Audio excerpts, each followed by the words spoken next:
sur Métro News, mesdames et messieurs. Tout de suite, les titres de l'actualité.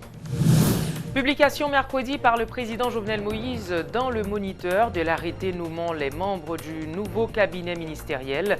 Pas moins de 6 ministres du gouvernement Lafontan ont été reconduits.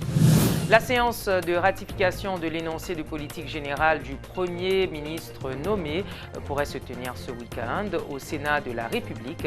L'annonce a été faite par le vice-président du Grand Corps, Pierre-François Sildor. Des députés de l'opposition assimilent ce nouveau cabinet ministériel à de la provocation de la part de l'exécutif.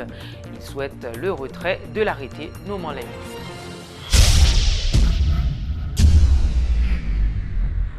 Vivez l'expérience BNC. Bienvenue à la BNC.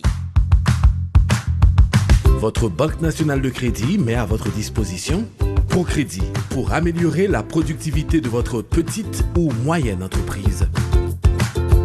Avec notre plat épargne retraite, planifiez votre demain aujourd'hui. ATM BNC, Banque nationale crédit Paola. N'importe côté, n'importe qui l'est. La carte BNC, c'est tous les avantages BNC dans une carte.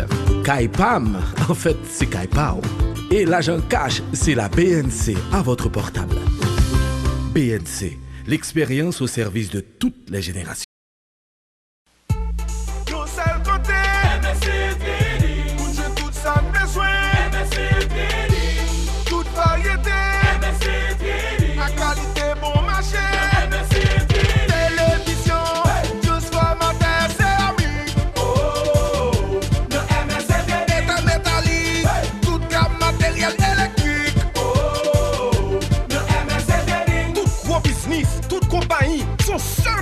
Acheter. Le MSC Trading, Wabjun Coblin, Swagas, Simons, Sablé, Abracol, Elmer, Gerber, plus le MSC Trading. Pour plus d'informations, relais 36 62 08 08. MSC Trading, plus pour moins.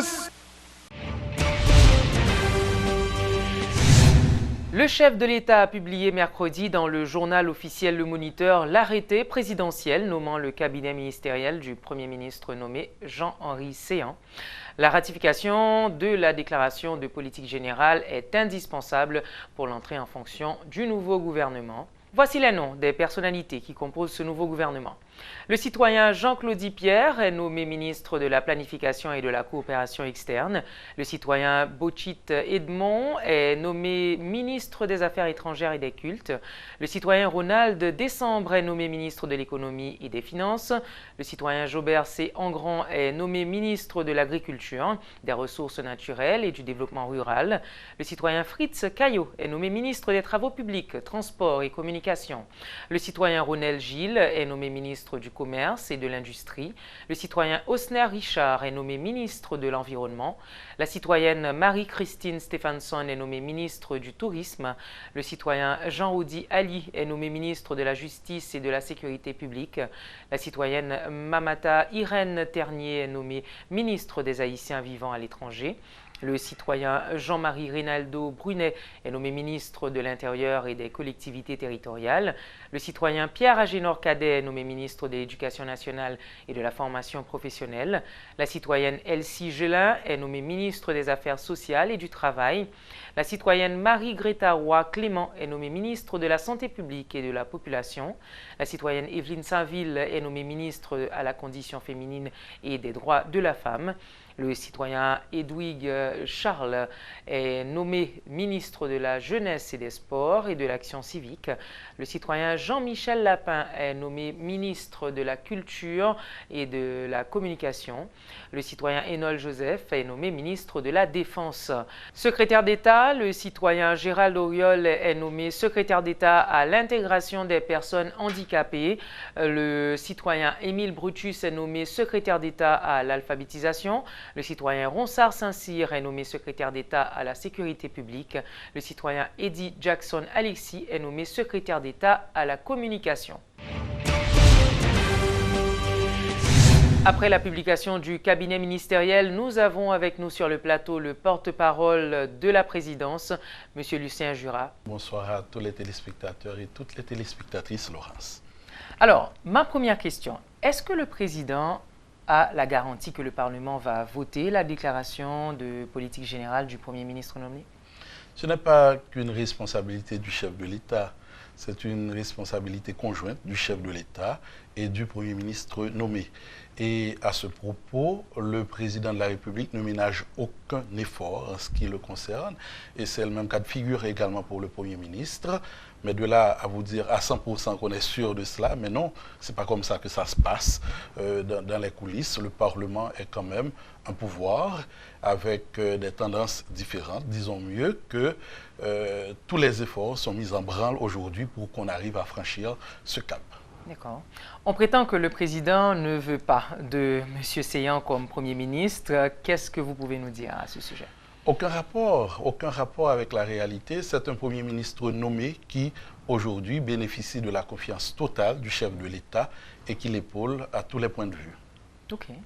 Pourquoi la reconduction de 6 ministres de l'actuel gouvernement? Oh, quand vous parlez de ces ministres-là, on devrait prendre en compte l'éducation nationale.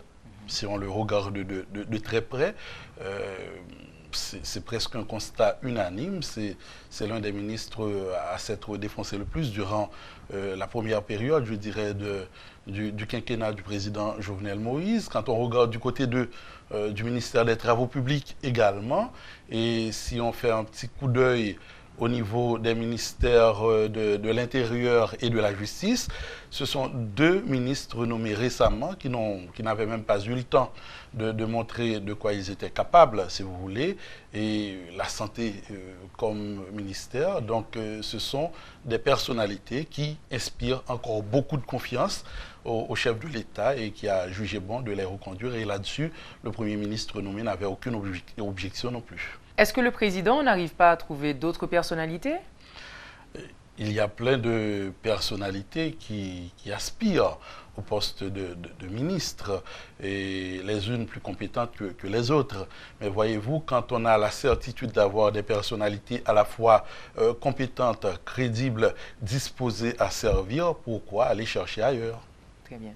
Alors, le président avait parlé d'un gouvernement inclusif. Est-ce que ces choix reflètent justement ces déclarations du président Moïse?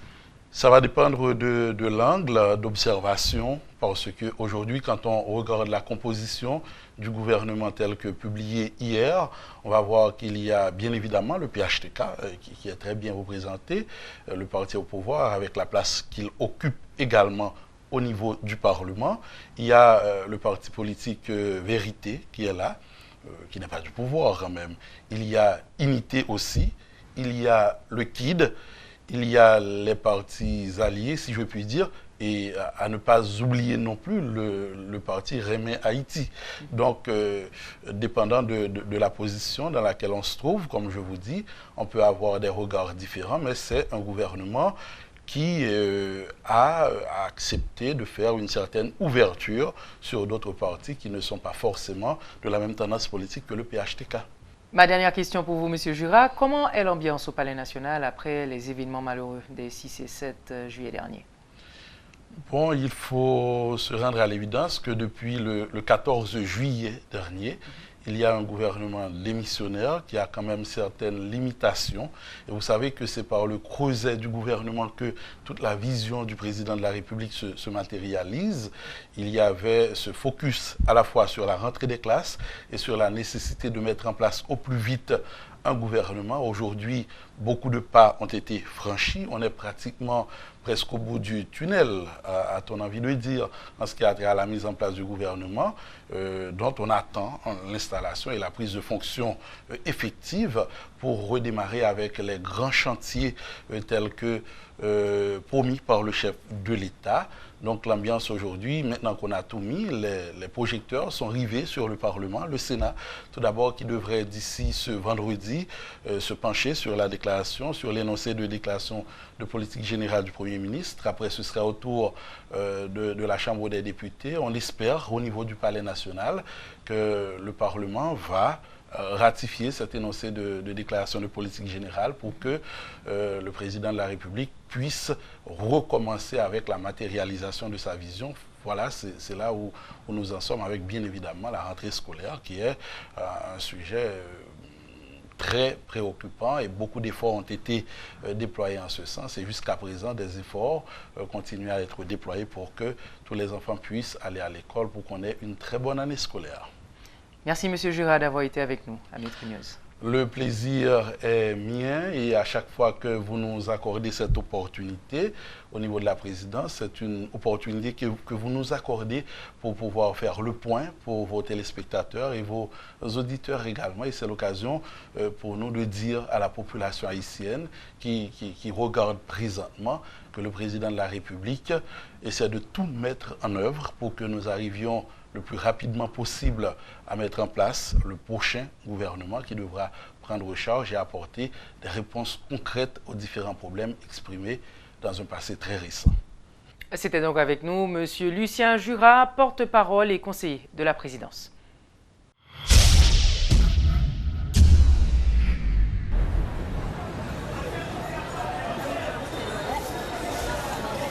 Merci, belle petite maman chérie. Bonne journée. Osman chérie, qui côté vous serez comme vous allez qu'il est? Moi-même, ma commère, pas qu'un pile cash sur moi encore. Moi, mettez tout comme moi sous T4 Unibank tout côté ça. Et puis, c'est avec me régler tout à fait.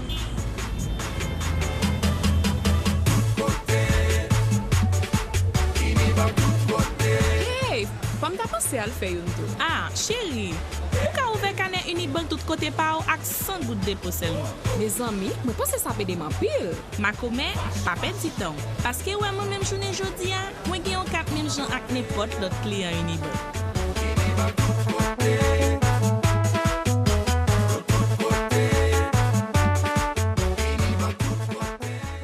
La compagnie Technomoteur est fière de vous présenter les nouvelles génératrices Imwensa. Équipées d'un moteur Yanmar, fabriquées au Japon, les génératrices Imwensa sont puissantes, solides et sont les plus silencieuses dans leur catégorie tout en étant moins chères. En tant que directrice adjointe de Technomoteur, je vous donne la garantie que les génératrices Imwensa vont vous satisfaire, vu leur durabilité et leur prix imbattable. En tant que mécanicien, j'ai constaté que pièces génératrices Imwensa de très bonne qualité. Job PAM, c'est assurer un service après-vente rapide et efficace. 7 sur 7, 24 sur 24. C'est ça tout client cherche. Passez voir les nouvelles génératrices Imwensa de 5 kW à 3 MW à Technomoteur. Technomoteur Building Duval, Gazo, route nationale numéro 1. Téléphone à 28 16 16 88 à 90. Dans Technomoteur, tout client, c'est famille. Le député Deus Deronette proteste contre le maintien de 6 ministres de l'ancien cabinet qui, selon lui, n'ont pas fait preuve de leurs compétences. L'élu de Marigot a évoqué une provocation de la part de l'exécutif et a demandé le retrait de l'arrêté nommant les ministres. On a appris que la séance de ratification de l'énoncé de politique générale du Premier ministre nommé pourrait se tenir ce week-end au Sénat de la République. C'est ce qu'a informé ce jeudi le vice-président du Grand Corps. Parallèlement, Pierre-François Sildor souligne que la commission spéciale sénatoriale aura à analyser les dossiers des différents membres du cabinet ministériel. Des sous-commissions seront formées afin de vérifier l'authenticité des pièces de ces personnalités. C'est ce qu'informe l'élu du Sud. Après la publication du cabinet ministériel, nous avons avec nous la présidente de la fusion du parti Fusion, Madame Edmonde Supplice-Bozil. Madame Bozil, bienvenue. Bonsoir à vous et aux auditeurs et aux auditrices de Métropole. Et c'est un plaisir de vous accueillir chez nous. Quand je parle de chez nous, je parle du local de la fusion. Donc, une fois de plus, contente de pouvoir échanger avec vous. Merci Madame Bozil. Alors, Madame Bozil, est-ce que la fusion a été contactée, a été consultée dans le cadre de la formation de ce nouveau gouvernement? La fusion, par le biais du secrétaire général, Rosemont Pradel, et d'autres membres de la direction, ont rencontré le Premier ministre désigné, M. Jean-Henri Séan. Ils ont discuté avec lui sur le contenu du programme de gouvernement. Et ils n'ont pas parlé de la mise en place de l'équipe gouvernementale. Et peut-être 15 jours après cette rencontre, il avait effectivement fait un appel pour discuter avec notre secrétaire général sur une possibilité de participation de la fusion au sein du gouvernement. Il avait insisté, Ozon Pradel lui avait dit que ça ne fonctionne pas comme ça chez nous. Si on doit rentrer dans une équipe gouvernementale, faudrait-il bien que nous sachions au départ et en quoi notre ressource ou bien nos ressources pourraient être utiles et qu'est-ce que cette ressource va pouvoir apporter de plus dans une équipe gouvernementale et pour faire quoi. Il avait dit que certainement, j'allais vous rappeler pour qu'on puisse en débattre et on verra ensemble s'il y a lieu qu'effectivement que nous puissions donner des noms. Il a insisté et effectivement, Ozon Pradel lui avait communiqué des noms, mais il n'avait pas rappelé. Il n'a pas rappelé Ozon Pradel après et nous sommes dit que c'est pas, pour nous honnêtement, c'est pas grave ça, c'est pas grave. L'essentiel c'est qu'ils ont mis beaucoup de temps avant de mettre en place l'équipe gouvernementale. On avait dit quand je dis on, je parle des dirigeants de la fusion, ils avaient dit au Premier ministre désigné que d'abord on lui avait souhaité bonne chance, mais nous lui avons aussi dit qu'il faut qu'il soit un Premier ministre de la rupture. Donc ce que nous pouvons espérer aujourd'hui, c'est que l'équipe gouvernementale, finalement étant constituée, va devant le Parlement pour prendre son verdict, que j'espère que ce gouvernement va pouvoir obtenir le vote du Parlement parce que depuis trop longtemps on a attendu et finalement ils ont pu mettre en place l'équipe gouvernementale. Je souhaite qu'il sera capable, je parle de M. Séan, de faire la rupture, mais aussi qu'il soit capable de prioriser.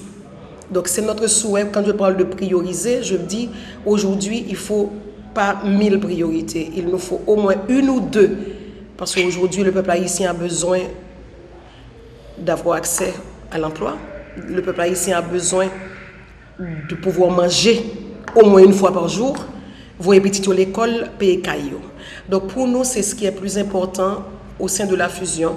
Nous sommes dans une position, nous l'avions toujours été, dans une position de critique constructive. Dans l'état actuel des choses, il nous faut non seulement critiquer, mais proposer. Nous sommes un parti avec une forte capacité de proposition. Nous anticipons certaines fois et nous proposons. Nous allons continuer à le faire et je veux encore une fois souhaiter bonne chance à M. Séan et à toute son équipe. Et j'espère qu'il va pouvoir travailler en vue de rechercher la cohésion interne nécessaire pour pouvoir permettre à Haïti d'augmenter sa croissance, de passer de cette économie de pauvreté, je ne dis pas à aller vers la richesse, mais au moins à travailler pour améliorer les conditions de vie de la population. Très bien. Mais dites-moi, Mme Bozil, est-ce que vous avez votre représentant, en fait la fusion a son représentant dans ce cabinet ministériel? Non. Nous n'avons pas de représentant au sein de ce cabinet ministériel. Et que pensez-vous de la reconduction de 6 ministres du gouvernement démissionnaires dans ce niveau? Moi, ce que je dis, je ne connais pas le mobile qui a poussé M. Séan, en tant que chef de gouvernement, à reconduire ces 6 ministres. Je dis seulement, je présume qu'il y a eu une entente entre le président de la République et lui par rapport au travail effectué par ces ministres. Est-ce qu'ils ont donné des résultats dans le passé? Est-ce que c'est ce qui a porté l'exécutif actuel, les deux têtes, à reconduire ces ministres? Honnêtement, je dois vous dire que je n'ai pas suivi de près, je ne les connais pas ces gens. Et Aviol Florent, oui, peut-être que comme je le connais, je savais le côtoyer. Il n'est pas reconduit, alors qu'il y a beaucoup de gens qui espéraient que lui, il allait être reconduit par rapport à des pressions et au niveau du Parlement. Donc, c'est lui que je connaissais un peu dans l'équipe gouvernementale passée. Qui d'autre? Non. Et le ministre de l'Éducation, que je connais un peu, et bon, je ne peux pas dire, je ne peux pas avancer vraiment, je ne veux pas rentrer dans les détails pour dire qu'effectivement, ils ont fourni un bon travail qui mérite qu'effectivement, il soit reconduit. Donc, j'ai entendu les critiques, beaucoup de gens pensent qu'on n'aurait pas dû conduire un tiers du gouvernement. Bon, moi je le crois aussi, mais écoute, celui qui a les rênes du pouvoir et qui décide, c'est le président de la République et le Premier ministre désigné. Ils ont compris cette nécessité de constituer une équipe de cette façon. J'espère que la cohésion va être trouvée dans cette équipe pour nous espérer une amélioration dans Jean Bagayote qu'on fait, la rupture, la lutte contre la corruption, le dossier de Petro-Caribé à mettre sur la table et comme j'espère que le Premier ministre Jean-Henri Séan j'espère qu'il va l'annoncer dans son programme de politique générale, comment il va s'y prendre pour effectivement arriver vers ce procès, comment il va s'y prendre pour augmenter la production nationale et donner à manger à ce peuple qui a faim, et comment faire pour accompagner les parents qui ont beaucoup de difficultés pour que leurs enfants puissent rentrer à l'école. Voici pour moi les priorités de l'heure et je souhaite bonne chance à l'équipe gouvernementale et c'est tout ce que je peux dire. Et justement, parlons de la politique générale, justement, de la déclaration de politique générale du Premier ministre nommé. Est-ce que vous pensez que cette déclaration sera ratifiée par le Parlement? Je ne peux pas penser, je ne veux pas présumer non plus. Je crois que les 6 et 7 juillet constituent aujourd'hui à nos yeux une réalité. Je ne suis pas spectatrice, je suis ça veut dire que je suis une politique qui suit les grands dossiers dans tout ce qui se fait au sein de la politique haïtienne. J'ai compris qu'il y a eu un malaise. Et de par ce malaise, il y a eu des responsables. Il y a les mains inconnues peut-être, mais quand même, il y a eu des responsables par rapport à ce qui s'est passé les 6 et 7 juillet. Le Parlement, je crois, est l'institution républicaine qui paie, qui continue selon moi, à payer le pot cassé dans la mesure où il y a une bonne frange de la population qui croit que le Parlement n'était pas à la hauteur, à la dimension de ses prérogatives constitutionnelles et n'a pas joué le rôle qu'il fallait pour contrôler l'exécutif et empêcher toute dérive possible pendant les 18 mois passés. Donc, ce Parlement, aujourd'hui un peu décrié, n'a plus la force il y a 18 mois pour pouvoir jouer son rôle et dire que je suis d'accord ou je ne suis pas d'accord. Donc, ce que je dis là, avec beaucoup de réserve dans la mesure où je ne sais pas, je ne connais pas les gens qui sont dans cette équipe gouvernementale. Est-ce que les parlementaires n'ont pas nommé aussi, n'ont pas présenté leur pion ou n'ont pas déposé leur pion auprès du Premier ministre? Ça, honnêtement, je ne peux pas encore le dire. Je n'ai reçu la liste de l'équipe gouvernementale qu'à minuit ce matin, excusez-moi. Donc c'est pour cela que je ne veux pas abonder dans l'expectative. Je suis dans une certaine expectative. Je ne peux pas avancer trop loin dans cette analyse pour dire est-ce que ça va passer ou pas. Moi, je dirais que pour moi, a priori, ça devrait passer dans la mesure où si les parlementaires ont leurs représentants dans cette équipe.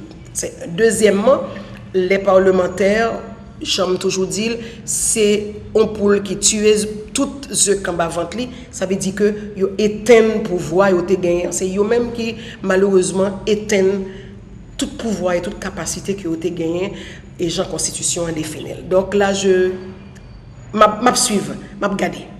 Madame Bozil, ce gouvernement est-il, selon vous, un gouvernement de consensus? Je ne peux pas vous dire pourquoi. Parce que s'ils ont choisi d'ouvrir le gouvernement à certains partis politiques, honnêtement, au moment où je vous parle, j'ai regardé la liste même 10 fois. Je n'ai pas de figure politique connue dans ce gouvernement. Je vois un technicien, Ronald Décembre, c'est un technicien qu'on connaît au sein du ministère des Finances. C'est un nom connu. Il y a un autre nom aussi que je connais, c'est le docteur Ronel Gilles, que je connais comme un technicien valable dans le domaine de la santé. Qui d'autre encore que je connais au sein du gouvernement? Est-ce que j'en connais d'autres? Honnêtement, je dois vous dire que j'ai vu les noms, je ne les connais pas. Donc ça veut dire que, est-ce qu'il y a des partis politiques qui vont prendre la parole pour nous dire que telle figure me représente? Ça, il n'est que d'attendre.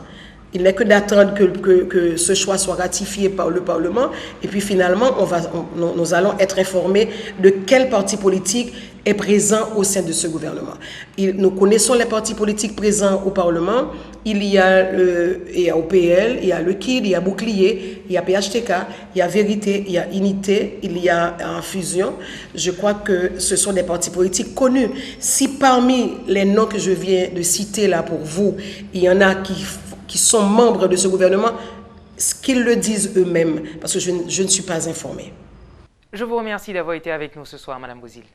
Je vous remercie, Madame.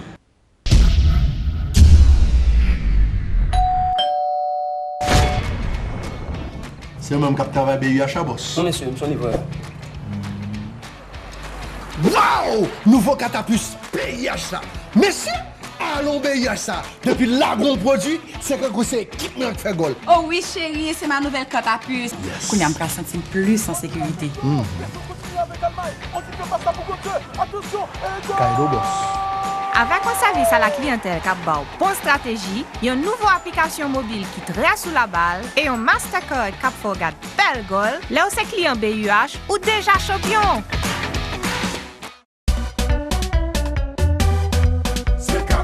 Pour qu'à choisir parmi plus que 15 000 articles nous avons pour offrir, ou à joindre depuis ces matériels pour quincaillerie, plomberie, électrique, sanitaire, bois. C'est qu'à représenter un pile gros marque international qui vient dans le pays. Tant que frigidaire pour électroménager, à Trouver, une plus gros marque outils qui vient dans le monde. Dans sa fait construction, prix, qualité et assortiment, CK Hardware, c'est mettre question. Pour plus d'informations, relez-nous dans 88 33.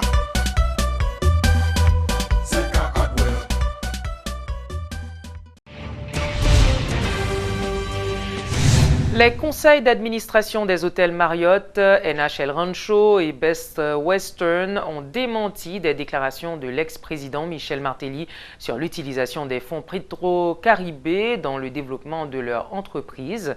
M. Martin Booth, président du conseil d'administration de la Turjo Development SA, propriétaire de l'hôtel Marriott, indique que l'implantation d'une telle entreprise en Haïti est le résultat d'un financement conjoint de la Société financière internationale IFC, organisme membre du groupe de la Banque mondiale, et la FMO, Banque de développement néerlandaise, en collaboration avec Turjo Holdings, filiale de Digicel Group.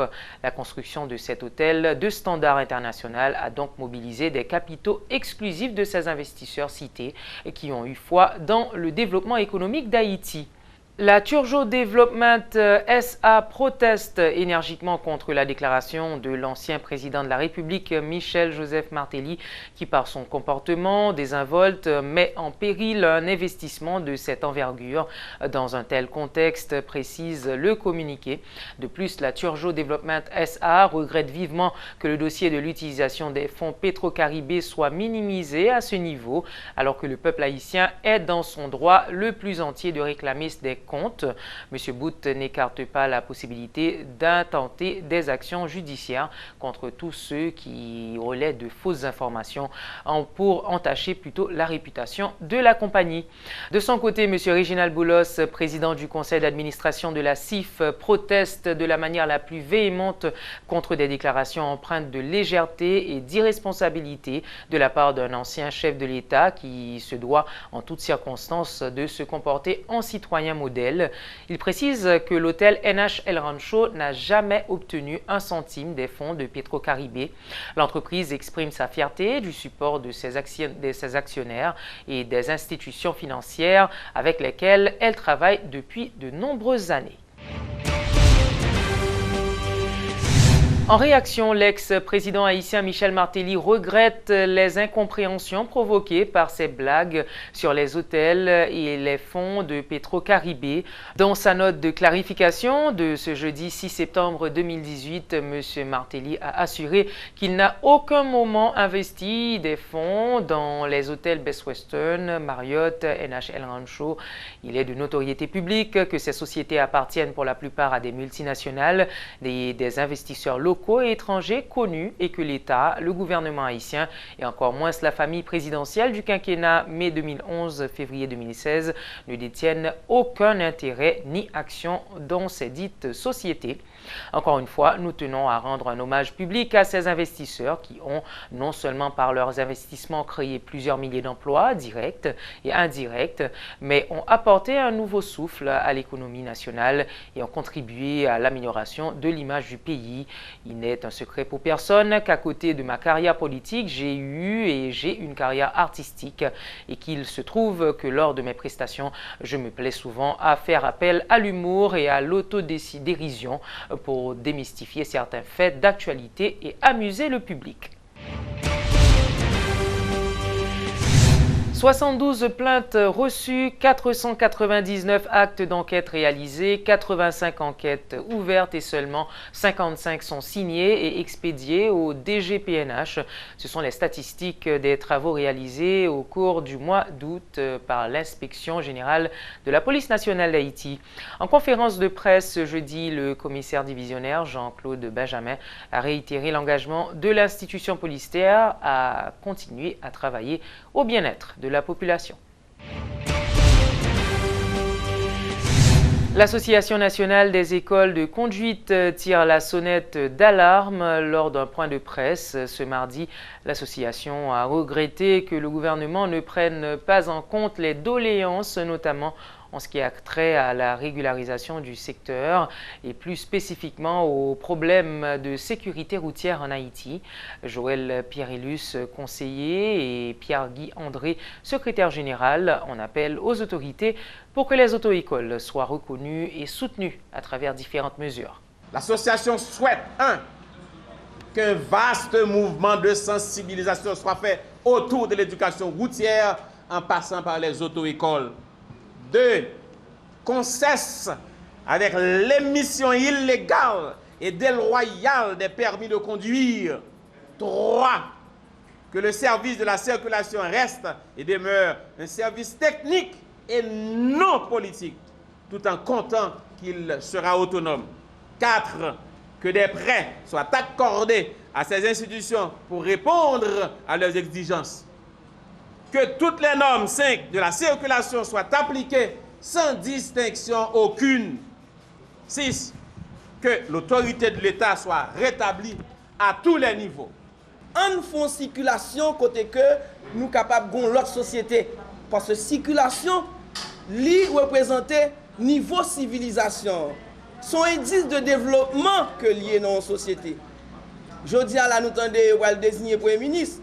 Gardez pour nous, dans la politique générale, si vous côté on mentionne circulation là-dedans. C'est pour dire que l'État, à aucun moment, n'a jamais défini cette priorité. Alors qu'il y a un comité interministériel de sécurité routière. Et pour qui ça, tout accident ça? C'est parce que justement, tout acteur, mairie, secrétaire d'État à la sécurité publique, protection civile, mairie, et service circulation qui c'est lui-même instance qui dans niveau qui plus bas parce que lui là seulement pour le veiller sous comportement chauffeur mais l'État pas bail moyen pour que ça fait. Nous même auto-école c'est des collaborateurs civils de la police que nous. À aucun moment les auto-écoles n'ont été sollicités. Qui ça qui explique ça? C'est parce que justement l'État n'a rien dans son plan pour éviter que tout le monde mourir dans un accident. L'Institut international pour la démocratie et l'assistance électorale, IDEA International, a présenté ce jeudi son ouvrage intitulé « Contribution aux réflexions portant sur l'institutionnalisation du Conseil électoral permanent en Haïti ». La présentation a eu lieu lors d'une journée porte ouverte. Selon Marie-Laurence Josselin-Lassec, directrice du programme IDEA, cette nouvelle publication se veut une contribution dans laquelle sont rappelées l'histoire du CEP, les principes directeur d'une gestion électorale saine et efficace. Maman, elle dit maman. Regardez-lui, la marché. Petit bébé là, bien éveillé, faut qu'il ait en bonne santé. À part comment j'ai pour contour. Bledina fait céréales Bledine avec l'aide Bledine la croissance pour petit tout bien vivre chaque étape développement colis avec l'esprit. À part conditionné, bravo! Bledine céréales avec Bledine la croissance, c'est partenaire tout premier progrès ti bébé là. Formation tout le monde. Ça, son moment, nous pouvons vivre. Criolite, il faut cadeau manger pour Yolande. Attends, pile l'autre bel cadeau encore. Poté 75 pour tablette Criolito en pays. Gagner plusieurs milliers prix même poté. Tout petit gâté yo gagner cadeau. Rebête pour tablette yo en pays. Ou va gagner quand même yon cadeau. Mais talent, bien plus toujours. Si vous arrivez former manger à Criolito, ou va gagner manger pour Yolande. Suivre Criolito bien oui. Là-bas manger pour Yolande. Tout petit gâté yo bien cadeau sans tirage. Criolito toujours bon cadeau, et puis bon yo. D'un cadeau Criolito yo, le cas fait ou là. Merci d'avoir été avec nous. À très bientôt pour une autre édition de Metro News.